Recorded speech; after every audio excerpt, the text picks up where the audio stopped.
Thank you, Madeline and Mount Morris CIA and Greater Harlem. Especially thankful to see the ministers of churches out here, so thank you for that. I see soon-to-be city council member and now state senator here as well. I'm very happy to see the Nation of Islam here because I know they have a great amount of experience dealing with this issue for our folks. The village of Harlem is something I'm very familiar with. I've grown up. The village of Harlem Point made. is something I'm very familiar with. Spent most of my young time at the Harlem School of the Arts. So I've been around, and my father actually was a resident when he was a physician at Harlem Hospital. So Harlem always means a lot to me. There's a lot happening here. If I was any one of you, I would not be happy. I'm going to be honest about that. No one wants to live where they're seeing these things every day, whether it is the open drug use, whether it's domestic violence, whether it's the gun violence that has been happening. What I want to do is to make sure that we have the conversation recognizing everybody's humanity. I think that's important to me and what I always try to do. And so I recognize the humanity of the people who live here and have to witness this every single day. But I want us to recognize the humanity also of the people who are dealing with something that is often true, that is often dealt with as a criminal act, but it is not a criminal act. Let's talk. Drug addiction is a disease that we have to address. Yes. And redlining. And so sometimes it is very difficult when those two things collide, and I understand that, and I want to bring the passions of both of those things. The one thing that always moves me the most is the conversation about oversaturation. And I want to have a conversation about that, and I will. I want to see the data that has been put together to see who's using it and not using it, because I think that is important. We want to make sure that the people who need it have it, but it shouldn't be oversaturated. But I also want people to realize, if we take a bird's eye view, sadly this is happening all across the country. Sadly, people are overdosing all across the country. The number of black people overdosing is going up. Let's talk about it. So we have to be clear about that. And we cannot ignore that. Now, what I want to make sure that what people actually mean is that we want to solve this problem, not that we don't want to see this problem. And there's a very big distinction. Because what happens often in our communities is when we say we don't want to see this and we ignore it, a lot of black and brown people go to jail, and it doesn't help them in the long run. And so that's what I'm trying to really understand. That's why I'm here. I never run away from difficult conversations at all. But I do know that if people need this assistance and help, they have to get it somewhere.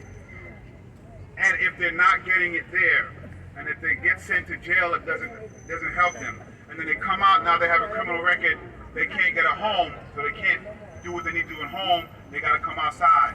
They can't go to the bathroom because people are locked in the bathroom. So there's a lot of things that we have to look at all at once. And it sucks that when we don't deal with those things, excuse my language, when we don't deal with those things, there are certain communities that always feel the brunt of it. And this is what's happening here. And so I've already reached out to the Drug Policy Alliance. I'm going to reach out to Vocal to figure out how we fix this thing. Because while we make sure that we treat this thing as a disease that it is and recognize the humanity, we have to do it in a way that doesn't have people shooting up in parks in front of children. Yes. So I definitely understand it, but I want to be honest about where I'm coming from and hoping that people can understand that we have to recognize the humanity of everybody that we're dealing with. Even while I have to recognize the humanity of everybody that's in front of me.